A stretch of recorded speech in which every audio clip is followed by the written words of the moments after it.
CID, प्यासा, कागज के फूल, साहब बीवी और गुलाम, काला बाजार, गाइड, राम और श्याम, नीलकमल और तीसरी कसम जैसी सुपरहिट फिल्मों की लीड एक्ट्रेस, हिंदी सिनेमा का 14वीं का चांद, पद्म भूषण वहीदा रहमान जी। जोरदार तालियां हो जाए।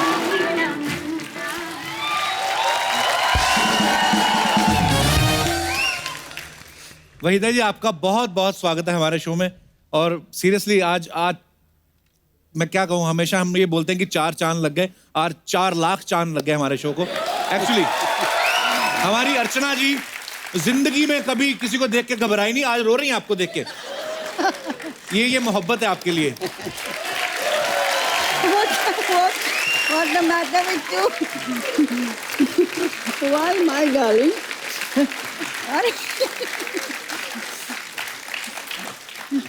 अरे कुछ नहीं कहती, आपको क्यों रो रही हैं आप? मैं डांटूंगी नहीं। आप डांट भी दे तो सर आंखों पर। You know, it's very embarrassing कि इतने सालों के, मतलब आपने तो of course कितना काम किया, लेकिन मैंने भी कुछ काम नहीं काम किया। मैंने almost 3.5 decades I've been in this industry और आपसे मिलने का पहले सौभाग्य हुआ है मुझे, लेकिन आज इस मंच पर आपको देखकर और the fact that मुझे उस कुर्सी पर बैठना गवारा नहीं, because आप यहाँ पर इस मंच पर हैं। And we've grown up seeing Waheeda ji perform and it's embarrassing कि इतने सारे actors को मिलने के बाद Now I won't take more of your time because ये बहुत emotional, I know it's a comedy show and मैंने बहुत emotional बना दिया। I'm going to go back there, but it's such a pleasure being here with you. Thank you so much.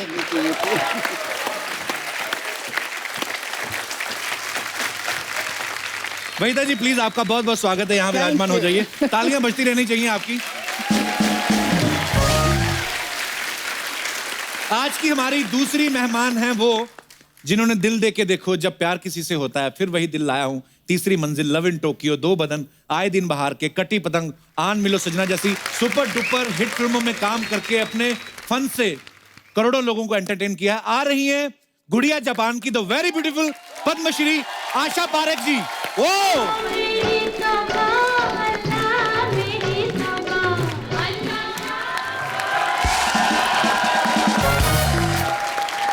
Asha ji, आपका बहुत बहुत स्वागत है, प्लीज यहाँ पे विराजमान हो जाइए।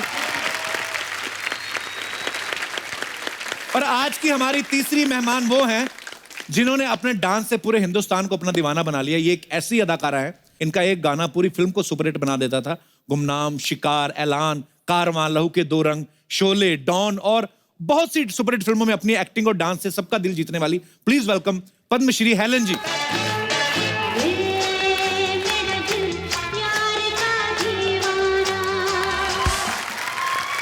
आइए मैम, आइए। मुझे पता है आज आपके दिल में बहुत सारी बातें जो आप करने वाली हैं, so please ma'am. Asha ji, I am so honored to meet you. So honored. After a long time we are meeting. I'm such a big fan of yours. Helen ji. Hi, my darling. You know, Helen ji, I want to say एक चीज जो मैंने कभी किसी से शायद share भी नहीं की, कि अगर मैं आज इस इंडस्ट्री में हूं तो हेलन जी की वजह से। क्योंकि जब मैं छोटी थी और मैं आपके गाने और डांस और आपकी एक्टिंग देखती थी स्क्रीन पर, तो मैं इतना मेस्मराइज्ड और उस ग्लैमर से इतना अट्रैक्टेड थी। तो मैं बोलती थी कि वन डे मैं भी उस पर्दे पर आना चाहती हूँ। तो it's because of you. Thank you so much.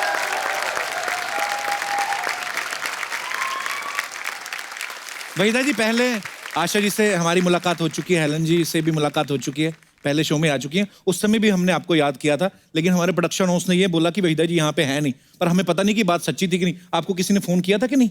हम आपको बड़े सालों से वेट कर रहे हैं आपका। I know, एक बार किसी ने बुलाया तो था। अच्छा, मैं माफी चाहती हूँ। नहीं वहीदा जी, आप वहीदा रहमान है, आपको माफी मांगने की जरूरत नहीं है। मैं तो खाली कंफर्म करना चाहता था कि प्रोडक्शन हाउस सही बोल रहा है ना।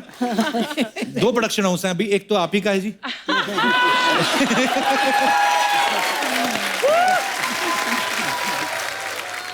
हिंदी सिनेमा में आपका कंट्रीब्यूशन जो है कोई भुला नहीं सकता। मैम, एक बात जो सबके दिलों में है, सब जानना चाहते हैं कि फिल्मों में ब्रेक कैसे मिला आप लोगों को? मैं बहुत बहुत लकी थी। अच्छा जी। और मैं भारतनाट्यम सीखा था मैंने, तो जी। स्टेज पे परफॉर्म करती थी। अच्छा जी। तो उस वक्त सारी रीजनल फिल्में सब चेन्नई में बनती थी।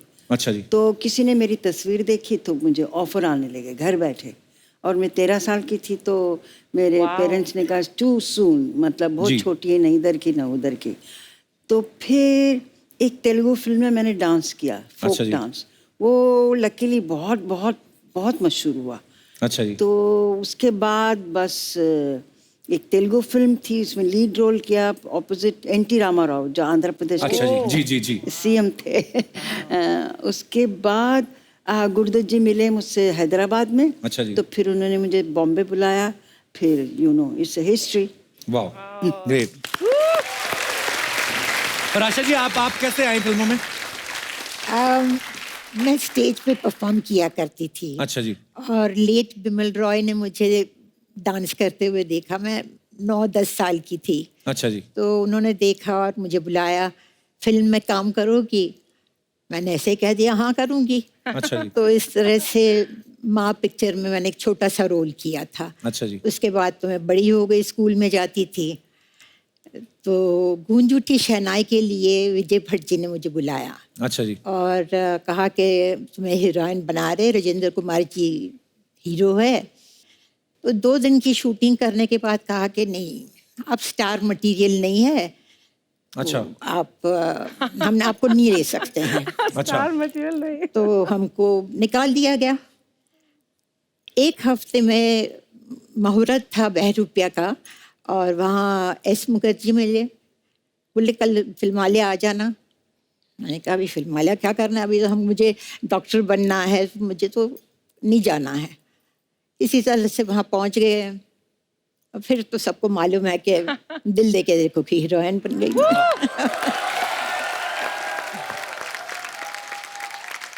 और हेलन जी, आपकी शुरुआत कैसे हुई थी? We were refugees from Burma. Okay. And during the war, we had to walk it for 9 months from Burma to Assam. I was very small. I was about 3-4 years old. Anyway, we came to India. God was great. And I went to school. And while going to school, I started learning Manipuri, a little of Bharatnatyam, and Kathak. Just the fundamentals. Take, in case I was given a chance, I would know the stance of all these dances. उस ज़माने में कुकू जी बहुत बड़ी dancer and actress थी. अच्छा जी।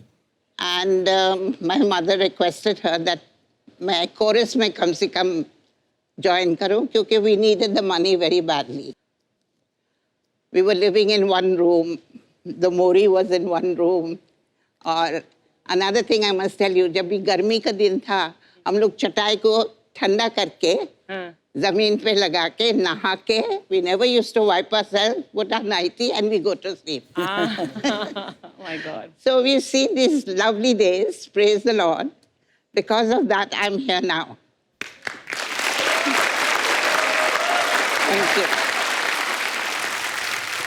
कितनी अच्छी बात है कि हमारी तीनों जो लेजेंड आर्टिस्ट हैं, तीनों बचपन से ही इतनी टैलेंटेड थी कि 9-10 साल की उम्र में आपको रिकॉग्नाइज किया गया। मतलब कमाल है। आज हमें आपको तीनों को एक साथ देख के बहुत खुशी हो रही है। तो आप तीनों ने ब्लैक एंड व्हाइट फिल्मों में भी काम किया है, उसके बाद कलर फिल्मों का दौर आया। तो उस जमाने में जो पेमेंट होता था वो ब्लैक में होता था कि व्हाइट में होता था? सॉरी, ये बचकाना सवाल पूछने के लिए। दोनों में होता था। दोनों में होता था। अच्छा मैम, जब ब्लैक एंड व्हाइट फिल्मों से कलर का दौर आया, उस समय आपको सबसे, मैं ये सवाल आप तीनों से, सबसे अच्छी चीज आपको क्या लगी जब सिनेमा जो है वो रंगीन हो गया? मुझे बल्कि ठीक नहीं लगा, क्योंकि उस अच्छा। वक्त लाइट बहुत ज़्यादा इस्तेमाल करते थे। ओके। क्योंकि उनका फिल्म का एमल्शन कुछ कम था, ज़्यादा था, something like that, technical thing.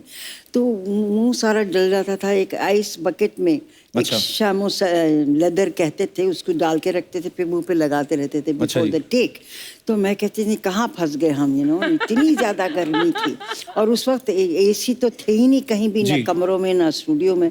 तो बुरा हाल होता था। मैं तो कहती कलर में शुरू कर दी पिक्चर, हाय मर गए। अच्छा। और आशा जी आपको अच्छा लगा जब रंगीन हो गया सिनेमा? पहली फिल्म जो मैंने की वो गेवा कलर की थी, अच्छा जी। हम हिंदुस्तानी, तो वो इतने बड़े बड़ी लाइट्स ले आते थे और वो लगा के, मुझे याद है मुझे ऐसे खड़े रहना था, कैमरा यहाँ था और वो लाइट यहाँ थी। अच्छा जी। शाम को देखा तो ये पूरा जल गया था। बाप रे। ओह, रिफ्लेक्टर्स इतने लगते थे, रिफ्लेक्टर्स ऐसे होते थे कि मेरी आंखें लाल हो जाती थी। जी। और लोग कहते थे हाँ तुम्हारी आंखें लाल कैसे होती है? अरे भैया शराब वराब पीती हो क्या है? तो अच्छा, इन्होंने कहा लाल आंखें, उस पर एक किस्सा सुनाओ आप जी, चाहें जी, जी। तो मेरी पहली कलर शूटिंग हुई जब 14 का चांद रिलीज जी। हुई तो बहुत हिट हो गई थी। तो उस वक्त एक कलर का सिलसिला शुरू हो गया था। तो गुरुदत्त जी ने सोचा ये जो टाइटल सॉन्ग जो इतना मशहूर हुआ है उसको रीशूट करते हैं कलर में, फिर अच्छा रिलीज जी। करेंगे। तो वही किया उन्होंने। फिर दोबारा उनको सेंसर करना पड़ा, दिखाना पड़ा। सेंसर बोर्ड ने कहा जी वो एक शॉट वहीदा जी वो मुड़ के देखती, वो काट दीजिए। ऐसे क्यों? मैं ऐसे ही हूँ, बस सिर्फ मुड़ के देखती हूँ। तो इन्होंने पूछा क्यों क्यों क्या है इसमें खराबी? तो बोले जब वो मुड़ के देखती उनकी आंखें लाल हो गई। तो अच्छा। हाँ साहब लाइट बहुत है तो लाल हो गई। जैसे इन्होंने कहा नहीं इसमें शी लुक्स वेरी सेंशियस। अच्छा। हाँ तो फिर गुरुदत्त जी ने कहा साहब ये मियाँ बीवी का सीन है और कुछ नहीं, ना लिपटे ना झिपटे ना हाथ पकड़ा, बेचारी यूं से यूं देखा।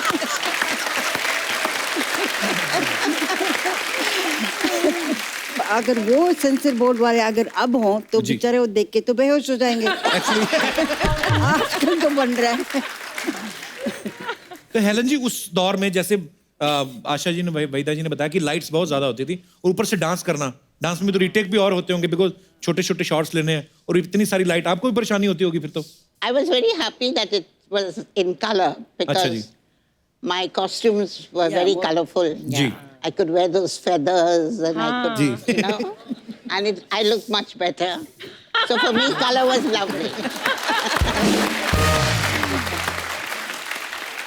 कपिल, मैं जैसे आप सबने बोला कि इतनी गर्मी वगैरह, एंड देन हम तो आज वैनिटी वैन मिलती है हमें और हम लोग इतने एयर कंडीशन कंट्रोल एनवायरनमेंट में शूट करते हैं। तो मैम आप सबसे पूछना चाहती हूँ कि आप लोग कैसे मेकअप करते थे? कभी जंगल में शूट है, कभी यहाँ तो वैन तो होती नहीं थी। राइट। अर्चना आप मानोगे नहीं, मुगले आजम जैसी पिक्चर बनी मोहन स्टूडियोज में, जी। वहाँ एक वॉशरूम नहीं था। बाप रे। तो एक बार मैं और लेट महमूद एक्टर जी। हमने तय किया कि हम पैसे देते हैं। स्टूडियो ओनर को कहा भाई 2 बाथरूम बना बना दीजिए। दो। तो आफ्टर हम बोल के हम चले गए कि अगली दफ़ा आएंगे शेड्यूल पे। 10 दिन के बाद आए तो जी हमने जल्दी से पूछा वो मैनेजर को बाथरूम बना? हाँ जी इंतज़ाम कर दिया हमने। अच्छा अच्छा जी। क्या इंतज़ाम किया? वो कॉरिडोर में उन्होंने एक थंडर बॉक्स रख दिया था। बाप रे।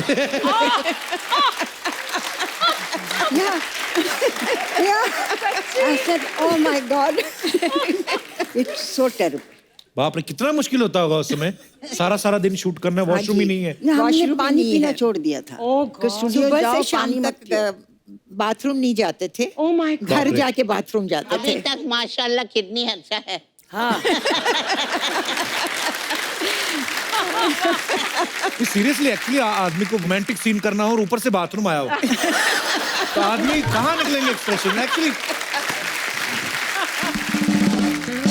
सो हेलन जी को डांसिंग क्वीन, पता नहीं बहुत सारे ऐसे टाइटल दिए गए थे, ऐसे नाम दिए गए थे हेलन जी। जैसा कि मैंने पहले कहा कि एक ही गाना कभी कभी हेलन जी का पूरी फिल्म पे भारी पड़ जाता था। तो हेलन जी दूसरी जो हीरोइन होती थी फिल्म में और आप आके एक गाने में वाहवाही लूट लेती थी, तो उनको जेलसी फील नहीं होती थी कि आ गई हेलन जी, अब ये सारा मेला लूट के ले जाएंगे?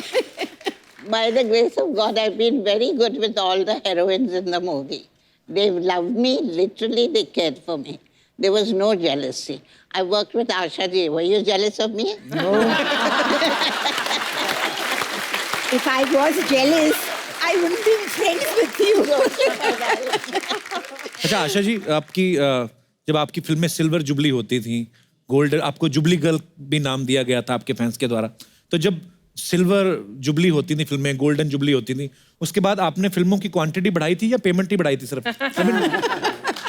Naturally. क्वांटिटी तो बढ़ा नहीं सकते थे क्योंकि जी। हम लोग 9:30 to 6:30 की शिफ्ट करते थे। जी। और फिर 7 बजे मैं पहुंच जाती थी स्टेज पे, मेरे बैलेज होते थे तो फिर डांस करना शुरू कर देती थी। 3.5 घंटे का बैले होता था, वो ख़त्म करके फिर घर जाती थी। तो क्वांटम तो बढ़ा नहीं सकती थी, हाँ पैसे तो बढ़ा सकती थी।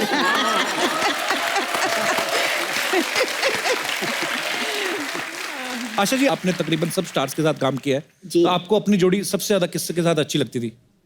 मेरी पहली फिल्म शम्मी कपूर जी के साथ थी। अच्छा जी।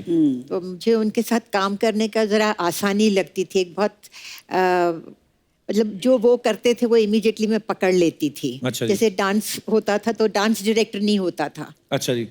अच्छा तुम ये कर लेना, मैं ये कर लूँगा। अच्छा, वाह। हाँ, Really? तो इस तरह से कई गाने हमारे ऐसे थे कि विदाउट अ डांस डायरेक्टर बिना हमने dance किए हैं। क्या बात है। अरे जी जी। और उनको मैं छेड़ती थी भी बहुत। मुझे याद है कि एक बार हम शूटिंग कर रहे थे कश्मीर में, तो उन्होंने कुछ पहलवान को बुलाया, उनके गले में कुछ हो गया था। अच्छा तो जी। बहुत हंसी, अरे पहलवान को बुलाया गला ठीक करने के लिए। ओह, दूसरे दिन मैं गिरी तो पैर में मोच आ गई। सब वो पहलवान फिर आ गए मेरा पैर ठीक करने। एज यूजुअल शमी जी कर रहे, आया ना, मैंने कहा जी आ गया। एक्चुअली उस समय फिजियोथेरेपिस्ट थोड़ी ना होते थे, तो पहलवान ही जो पहले कुश्तियां करते थे, मुझे याद है बिकॉज मेरे फादर की कुश्ती करने के बड़े शौकीन थे। तो जब उनको कभी ऐसे हो जाता था तो पहलवान के पास जाते थे, और पहलवान भी पता नहीं कोई MRI कोई एक्सरे नहीं करते थे, खुद ही देख के ऐसे कड़क पटाखे की आवाज आती थी, या तो आदमी ठीक हो जाता था या बेड़ा गर्क। आशा जी, हेलन जी, आप मतलब जब भी किसी हीरो के साथ काम करती थी तो ऑब्वियसली हर एक का अलग अलग स्टाइल रहता है, लेकिन शम्मी जी के खुद के स्टेप होते थे, हम लोग सब जो हाँ, वो देखते रहे। खुद ही मतलब कर लेते थे। तो वो कितनी एनर्जी होती थी, कितना मुश्किल रहता था उनके साथ डांस करना आपको भी? आप एनर्जी full तो of rhythm. या क्या He was full rhythm of थी rhythm. उनमें। हाँ जी। एक एक रिदम पे Kapoor झटके clan is वटके। full of rhythm. या सब बच्चे लोग। सब सभी लोग। और क्या शम्मी जी का कोई शशि प्रॉपर कपूर, डांस नहीं, डांस नहीं होता था, जी। जैसे वाइल्ड डांस ना। जी। तो रिदम को पकड़ के उनमें इतनी पूरे जिस्म में रिदम थी उनकी। रिदम थी वो उनकी ये बॉडी हाथ में। भी यूं करो यूं भी करो तो सब रिदम में करते थे। Actually Isn't it?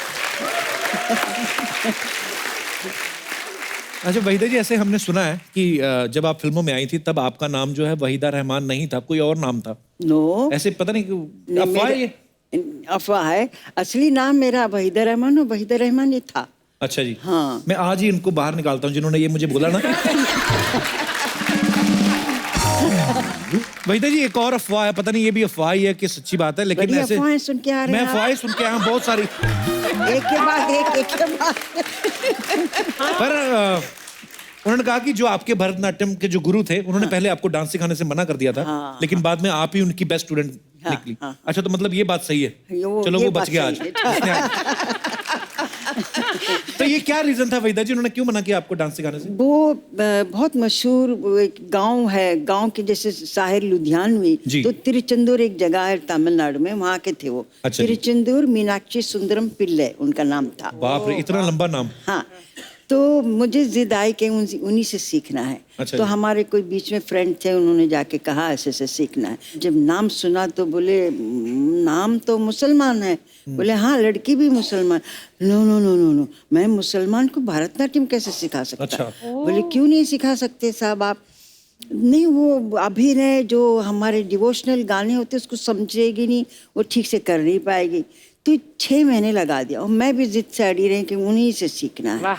तो जब इन्होंने बहुत जबरदस्ती की हमारे दोस्त ने, तो बोले अच्छा उसकी कुंडली लेकर आओ। अच्छा। तो बोले जो वो लोग मुसलमान हैं वो कुंडली उंडली बनाते नहीं, बिलीव नहीं करते। अच्छा जी। तो बोले ये तो बड़ी मुश्किल है फिर। तो बोले अच्छा उसका बर्थ डेट लेकर आओ। अच्छा वो लेकर गए, तो उन्होंने अपने से चार्ट बनाया, कुछ यूं पता अच्छा। नहीं क्या क्या किया। तो बोली ये क्या हुआ, ये कैसे हुआ? तो उन्होंने पूछा क्या हुआ साहब? तो ये चार्ट में कहता है कि ये लड़की मेरी लास्ट और सबसे अच्छी स्टूडेंट होगी, वाह। हो नहीं सकता। तो उन्होंने ऐसे ढक्कल दिया, नहीं नहीं नहीं हो नहीं वाह। सकता, समथिंग इज रॉन्ग, या मैंने ठीक नहीं किया। तो बोले और 2 दिन दो। अच्छा, फिर 2 दिन के बाद फिर उन्होंने बनाया, बोले no again the same result. तो बोले चलो मैं सिखाता हूँ इसको। क्या बात है, लेकिन और वो बात सच भी साबित हुई। वाह। ऐसे हमने सुना है कि रेशमा और शेरा में एक ऐसा सीन था जिसमें आपको बच्चन साहब को ऐसे थप्पड़ मारना था, लेकिन बच्चन साहब की माता जी वहां पे रहती थी, तो मैम फिर कैसे मारा आपने? वो आदमी थोड़ा वो भी हो जाता कि यार सामने मम्मी है। नहीं, उन्होंने आंटी ने ये भी कहा वहीदा जरा संभाल के, तो मैं बिल्कुल डर गई। अच्छा तो जी। हर बार आए तो सुनील दत्त डायरेक्ट कर रहे थे उस वक्त और सी रामचंद्रन कैमरामैन थे। अच्छा जी। तो उन्होंने कहा वहीदा जी आप ठीक से नहीं करेंगे तो रीटेक होंगे, उतने थप्पड़ पड़ेंगे। अच्छा जी। इससे बेहतर है आप दिल मजबूत करके एक कस के दे दीजिए, बात खत्म हो जाएगी। अच्छा जी। तो फिर लाइटिंग वगैरह हो रही थी तो मैं जाके बैठी तो आंटी बच्चन उधर बैठे हुए थे, वहीदा जरा संभाल के करना। तो मैं बिल्कुल डर गई। फिर मैंने जाके सुनील दत्त को कहा साहब मेरे से थप्पड़ नहीं मारा जा रहा है। बोले क्यों नहीं मारा जा रहा? कि वो आंटी ने कह दिया जरा संभल के। तो बोले ओहो, तो फिर आंटी को कहना चाहिए इस शॉट के लिए आप बाहर जाके बैठिए। अच्छा, तो बाहर भेजा फिर उनको? बाहर भेजना पड़ा। तो उसके बाद फिर सब सेट पे असिस्टेंट डायरेक्टर सुनील दत्त सब कहने के एक ही शॉट, एक ही टेक, एक कस के लगा दीजिए। मैंने कहा अमिताभ बहुत कस के लगाने वाली हूँ। हाँ कोई बात नहीं। खैर शॉट हुआ, लकीली पहला टेक ओके हुआ। तो फिर अमिताभ कहने वहीदा जी काफी अच्छा था।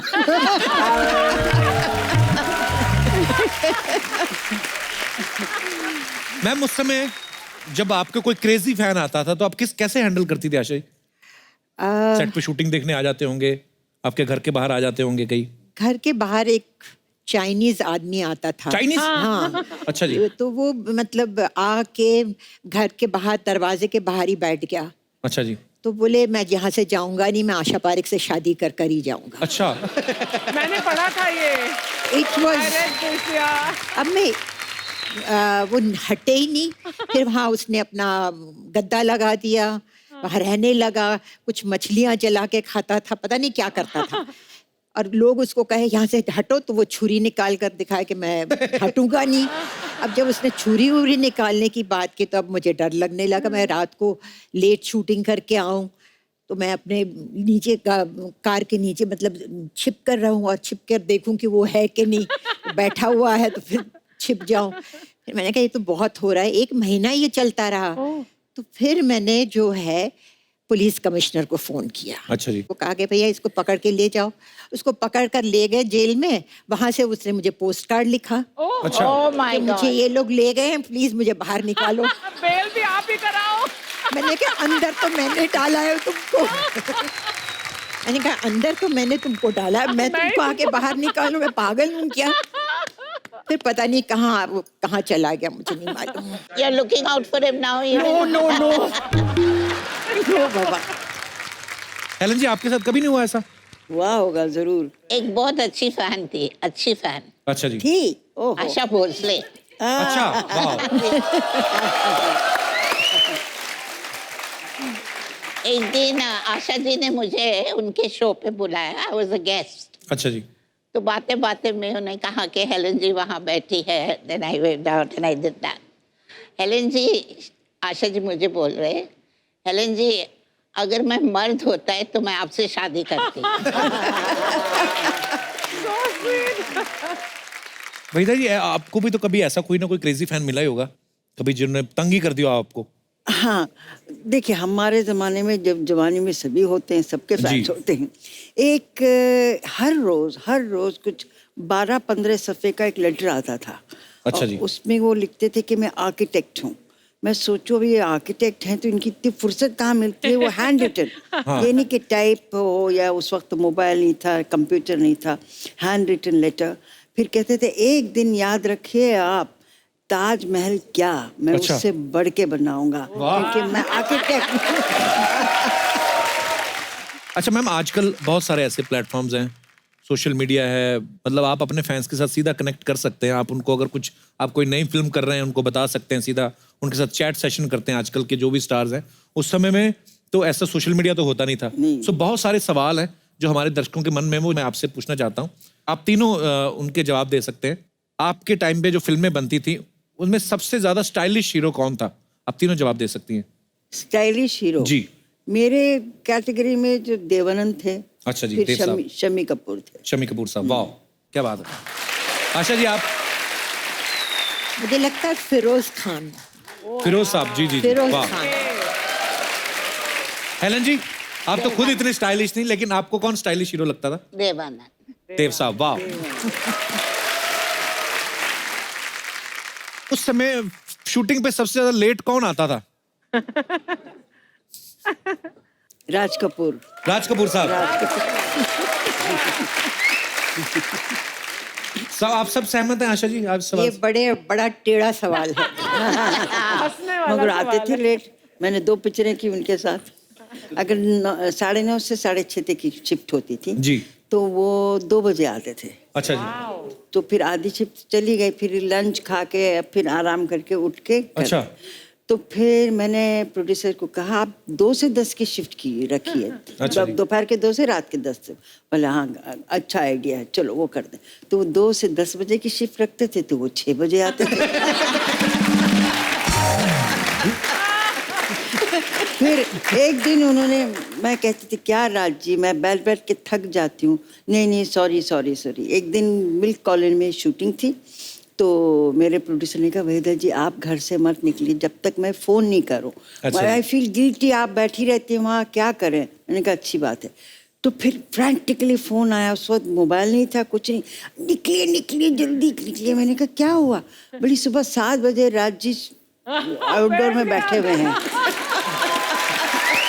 मैंने कहा राज जी 10 लेट। बोले मैं बदनाम हूँ कि मैं लेट आता हूँ, मैं बैठा हूँ, आप अभी आई हैं, अभी आपको मेकअप करना है, बाल बनाने कितनी देर लगेगी, मैं कितनी देर बैठा रहूँगा। मैंने कहा मुझे जिंदगी भर बिठाते थे, अभी आप बैठे रहिए। ऐसे कौन से एक्टर थे जो दूसरों के डायलॉग चेंज करवा देते थे? ऐसा कोई था? मैंने एक पिक्चर में काम किया था जिसमें कृष्णा करके कोई विलन था। अच्छा जी। तो वो क्या होता था 7 to 2, 2 to 10 की शिफ्ट होती थी। तो मैं 2 to 10 की शिफ्ट में उसकी शूटिंग करने जाती थी। अब वो 6 बजे तो वो सारे डायलॉग उल्टे बोले। अच्छा। हाँ, वो बोले कि जैसे ये था कि शल्लो तुम कीचड़ में खिला हुआ कमल हो, तो वो बोलेगा शल्लो तुम कमल में खिला हुआ कीचड़ हो। तो एक दिन ये हुआ, अच्छा बिकॉज मैं बहुत बड़ी स्टार थी तो पूरे सेट पे सन्नाटा। तो उसने कहा क्या हुआ? अरे भाई तुम क्या बोल रहे हो? तो बोले क्या बोल रहा हूँ? तो बोले तुमने ये डायलॉग बोला है। अच्छा मैंने ऐसा बोला, सॉरी हाँ फिर से करते हैं। फिर वही बात। अच्छा। हर चीज में मतलब वो सुजीत कुमार के साथ था कि शल्लो के साथ मैं सुहाग रात मनाऊंगा। वो 6:30 बज गए थे तो कहने लगे कि शल्लो की जगह मैं तुम्हारे साथ सुहाग रात।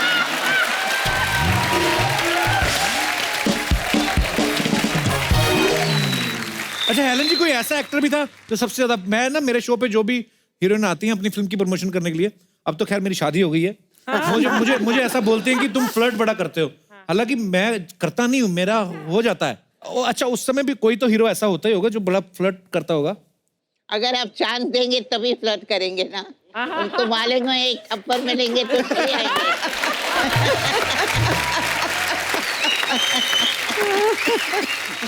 तो मैम सलीम साहब से आपकी मुलाकात कैसे हुई थी?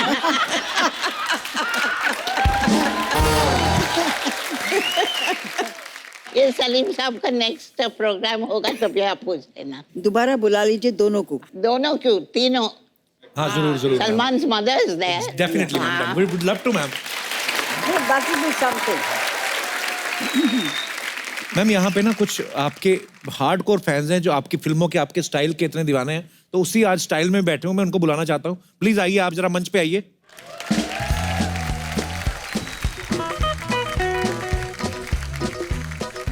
नमस्ते जी, आप सबका बहुत बहुत स्वागत है। अच्छा सबसे पहले तो आप अपना नाम बताइए और आप बताइए कि आप किनका आपने स्टाइल कॉपी किया हुआ है, हमारे दर्शकों को बताइए। मैं मधुचंद्रा हूँ। अच्छा जी। मैंने आशा जी का गेटअप किया है। अरे वाह, कमाल है, बहुत बहुत प्यारी लग रही है आप जी। आपका? हाँ, मेरा नाम निशा है। अच्छा जी। और मैंने जो स्टाइल किया है वो भी आशा परीख जी का है। अरे वाह। हेलो जी मैम, कैसे रेखा हैं आप? मामतोरा। मैंने हेलन जी का स्टाइल किया है। अरे वाह। जी पीछे हेलो ममता सा। जी ममता। मैंने वही दादी की स्टाइल। वाह, ओहो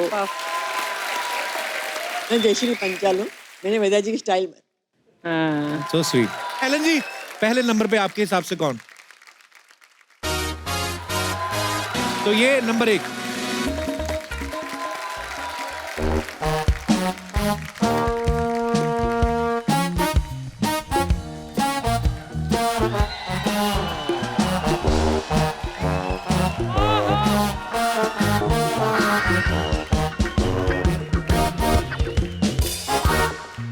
कितने जा रहा है? गुड्डू, आजा, क्यों स्कूटर की चीखें निकलवा रहा है? ये मैम हमारे पड़ोसी हैं, बच्चा यादव, उनका बेटा है गुड्डू। अच्छा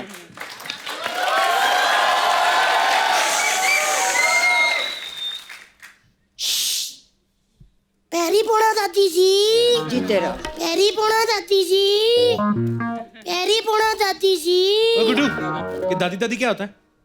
दादी दादी वो होती है जब किसी माँ के बच्चे के घर बच्चा होता है और वो लेडी मिठाई का डब्बा लेके गली में मिठाई बांटती है और खुशी से कहती है कि आज मैं दादी बन गई, उसे दादी कहते हैं। ओए कलिंगड़, मैं दादी की डेफिनेशन नहीं पूछ रहा हूँ, ये तेरी दादियाँ कैसे हो गई? कप्पू अंकल, मैंने इन तीनों दादियों को ना अपने धन धन धन से दादियां मान लिया हुआ है। अबे तन मन धन से मानना होता है। तन मन से आप मानो, मैंने धन धन से माना है। पता क्यों? क्योंकि तन मन से ना सी व्यू बंगले नहीं आते, धन धन से आते हैं। बेटा अभी उन्होंने तुझे अपना पोता माना नहीं है। कोई बात नहीं, ये फिल्मी लोग है ना, क्लाइमेक्स में मानते हैं। ये ना फिल्में देख देख के बिगड़ गया अर्चना जी। अभी तेरे बाप को बोल के तेरी फिल्में देखनी बंद कराता हूँ। फिल्में बंद करवा दोगे? मतलब एक्टर लोग फिल्में नहीं बनाएंगे, इधर प्रमोशन के लिए नहीं आएंगे, डैडी के जोक कौन सुनेगा? डैडी घर बैठ जाएंगे और 5-6 बच्चे पैदा करेंगे। नहीं अंकल, प्लीज ऐसा मत करना। लेकिन एक बात है कप्पू अंकल, वहीदा रहमान जी है ना, मैं उनके बेटे की तरह बहुत ही ज्यादा अच्छा गाता हूँ। उनका कौन सा बेटा गाता है? AR रहमान। AR रहमान उनका बेटा नहीं है, वो अलग है। सच्ची सौ खाओ। हाँ। इनका बेटा नहीं है? नहीं। तभी मैं सोचूं ये उनके साथ क्यों नहीं रहती। अच्छा ये बता गुड्डू, स्कूल क्यों नहीं गया आज? स्कूल वो ना मेरी बुआ की पूंछ पे चोट लग गई थी, इसीलिए मैंने छुट्टी कर ली। बुआ की पूंछ नहीं होती, भैंस की पूंछ होती है।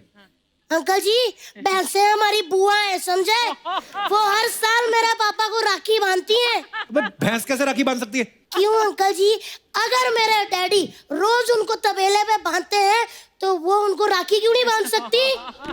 How racism. अच्छा फालतू की बातें इससे जितनी मर्जी करा लो। अभी मैं स्कूल के बारे में कुछ पूछूंगा ना, पढ़ाई के बारे में, इसकी बोलती बंद हो जाएगी। वाह गुड्डू, ज्यादा बात तेरी पढ़ाई पे सवाल उठा है। मैं तैयार हूँ कप्पू अंकल, क्या सवाल पूछते हो? अच्छा बता, सूरज किस दिशा से निकलता है? सूरज? हाँ। ऐसा गोल सा? हाँ। वो खट्टे ऑरेंज रंग का होता है जो? हाँ। सूरज वो जो बच्चों को सुबह उठाता है? हाँ। वो जो कपड़े भी सुखा देता है? हाँ वही सूरज। वो सूरज जिसके पृथ्वी आसपास चक्कर लगाती है? हाँ वही सूरज। वो सूरज जो रात को डूब जाता है? हाँ वही सूरज। हाँ तो 9:30 बज रहे ना, डूबा हुआ है। जब सुबह उगेगा तो बता दूंगा किधर से उगता है।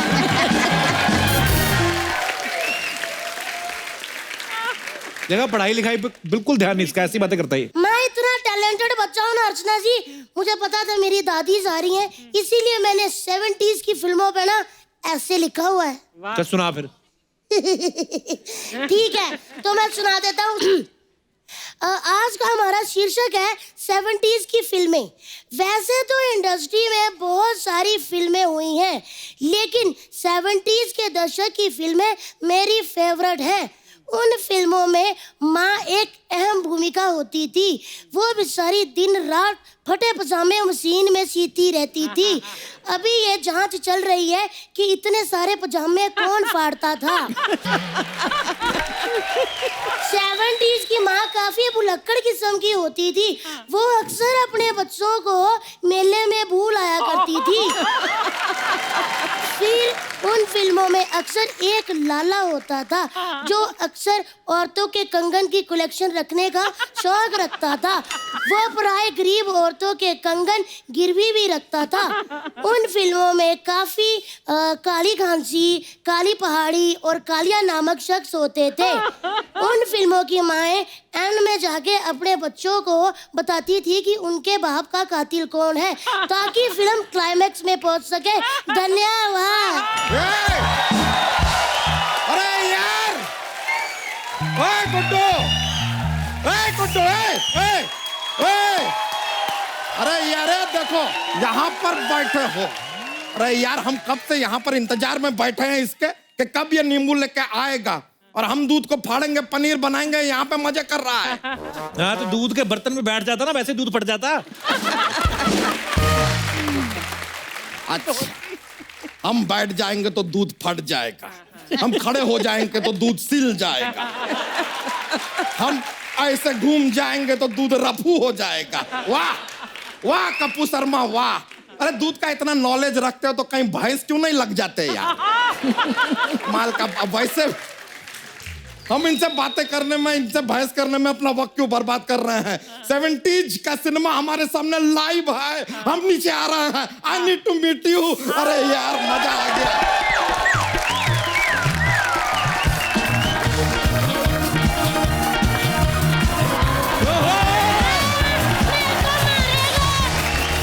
अरे यार, अरे बाप रे, नमस्कार नमस्कार। अरे यार मजा आ गया यार। क्या बात है अर्चना जी। इस मोहल्ले से जितना हमको निराशा था ना, आज सारा दूर हो गया। पूछे क्यों? अब मोहल्ले में आ गई है आशा जी, तो किस बात की निराशा जी? आशा जी, वहीदा जी, हेलेन जी, आपको हमारा प्यार भरा नमस्कार। और कप्पू शर्मा, आपको हमारा क्रोध भरा तिरस्कार। वैसे आप लोगों को यहाँ देख के बड़ा खुशी हो रहा है। अरे यार प्रोड्यूसर जी की मम्मी आई है। परिपूर्णा मम्मी जी, देख रहे हैं आप कप्पू शर्मा जी, पहले पापा आए थे, फिर भाई को भेजा, अब मम्मी आई है। पूरा नजर रख रहे हैं हम पर। एक मम्मी और है, दूसरी मम्मी भी आएगी। अरे वो भी आएंगी। सही बात है। वैसे मम्मी जी, अगर शो में कुछ भी गलती हुआ हो, कुछ ऊंच नीच हुआ हो, कुछ भी अगर रॉन्ग आपको लगता हो तो इस आदमी को ब्लेम कीजिएगा। हम अपना तरफ से पूरा मेहनत कर रहे हैं। बिल्कुल। हम तो इतना ज्यादा मेहनत कर रहे हैं कि आपको क्या बताएं, हम अपने बच्चे का होमवर्क भी आजकल चेक नहीं करते, खाली जोक्स बनाने में अपना पूरा फोकस लगाते हैं हम। ताकि क्या है कि स्पॉन्सर सारे के सारे खुश रहें। आपको सच बता रहे हैं मम्मी जी, हम और हमारी ये चोटी इस शो के लिए हमेशा दिन रात खड़े रहते हैं। आशा जी, वहीदा जी, ये बातें तो चलती रहेंगी। आप लोगों के लिए हम कुछ गिफ्ट लेकर आए हैं। क्या दे सकते हैं? आशा जी जी आपके लिए कटी पतंग। दिस इज ए कटी पतंग। ये वहीदा जी आपके लिए कागज के फूल। Thank you. और हेलेन जी, आपके लिए हम लाए हैं स्क्रिप्ट। अबे ये तो खाली है। हाँ तो ये अपने साथ घर पे ले जाएंगी, सलीम जी इस पे लिखेंगे और फिर ये हमें वापस लाके देंगी। क्या है कि सलीम जी को अगर हम डायरेक्टली अप्रोच करेंगे तो हमसे बहुत ज्यादा पैसे मांग लेंगे या हमें चाटा भी मार सकते हैं। ऐसे वहीदा जी, अभी कुछ दिनों पहले ना हमारे मामा जी का ऑपरेशन हुआ था, तो उनके गुर्दे में से ना आपके वो सनम निकले। कौन से सनम? वो पत्थर के सनम। उनका बस जोक्स के लिए बोल दिया, जरा माहौल बनता है, मजा आता है। वैसे आशा जी, आप देखें डेस्टिनेशन वेडिंग आजकल बड़ा ऐसा क्रेज चल रहा है, लेकिन आप कमाल है, आपने तो अपने दौर में डेस्टिनेशन लव शुरू कर दिया था, लव इन टोक्यो। बच्चा ये क्या बात हुई, मतलब कुछ भी बोल रहा है। जैसे आपने लव इन टोक्यो किया था, इन्होंने टोकने में पीएचडी किया। PhD in Tokyo. क्या बात है पापा, सही कहा आपने। देखा पप्पू अंकल, आप जानते नहीं मेरे पापा कौन से खेत के कद्दू हैं। खेत के कद्दू में खेत की मूली होता है। पापा मैंने आपका साइज देख के बोला है ना।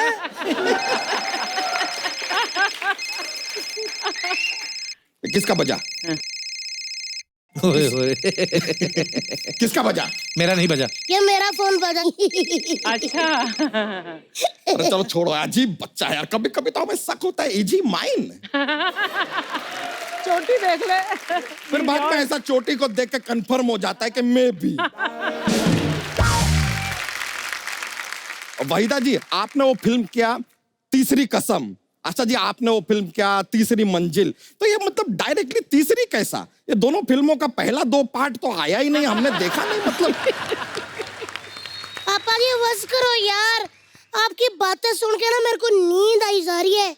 अच्छा, रात को तो सोता नहीं है तू, अभी तुझे नींद आई जा रही है? हाँ तो रात को कैसे सोऊं, आपस में मच्छर लड़ते रहते हैं। हाँ तो दूसरों की लड़ाई के बीच में क्यों पढ़ता है तू? और अगर पढ़ना ही है तो किताबें पढ़ जो हमने लाके दी है तुझे।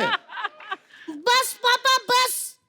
इस भरी महफिल में इतने बड़े लोगों के पास आपने मेरी बेइज्जती करवा दी है। मैं आज गुड्डू यादव, बच्चा यादव की फैमिली से बायकॉट करता हूँ और खान फैमिली के साथ अपना संबंध बनाता हूँ। आप हमारे इस गठबंधन को स्वीकार कीजिए। धन्यवाद। ये क्या कर रहे हो? ये क्या हो रहा है गुड्डू? बछड़ों से ज्यादा प्यार क्या है हमने तुम्हें? हाँ तभी तो मेरे को कोई इंसान का बच्चा नहीं कहता, सारे कहते सांड का बच्चा। चल बेटा तू अंदर चल, अंदर चल। हाँ तो चले जाएंगे। हाँ तो जाओ ना। हाँ तो जा रहे हैं। हाँ तो कब जाओगे? हाँ तो चले जाएंगे। तो पैर उठा के जाओ ना। हाँ तो ये लो चले गए।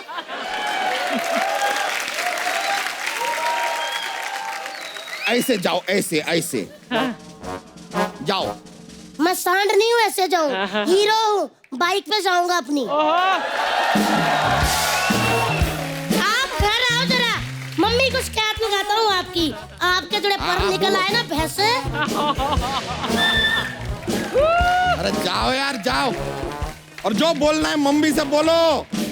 हम क्या हो, डरते हैं क्या हम मम्मी से यार? जरा सा ऐसे घुटनों पे आ जाएंगे, हाथ जोड़ेंगे, गिड़गिड़ाएंगे तो आंसू निकलेंगे, मम्मी माफ कर देगी यार।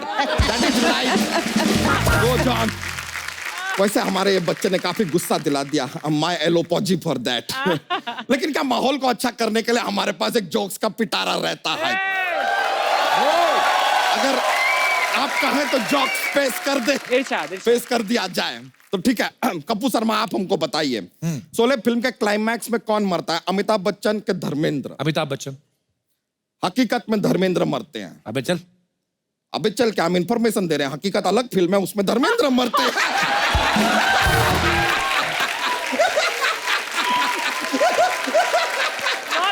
I tricked him. एक और पेश करते हैं। अगर सूरज रात को निकल आए तो क्या होगा? क्या होगा? कुछ नहीं होगा यार, इतने अंधेरे में कहां पता चलेगा क्या निकला क्या नहीं।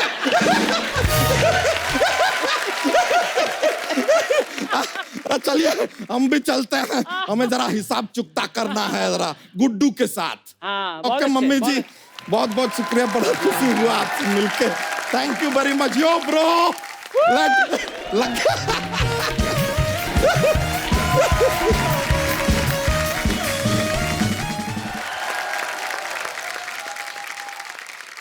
मुझे मैम गाने इतने पुराने, अब जितने भी गाने सुन लो, मतलब सबके अभी भी आज भी जुबान पे। मैम आपका जो गाना ना, मैं इजाजत चाहूंगा आप सबसे। शुक्रिया मैम, आपका गाना है चौधरी का चांद, बड़ा खूबसूरत है। ऐसे मैम माफ कीजिएगा, मतलब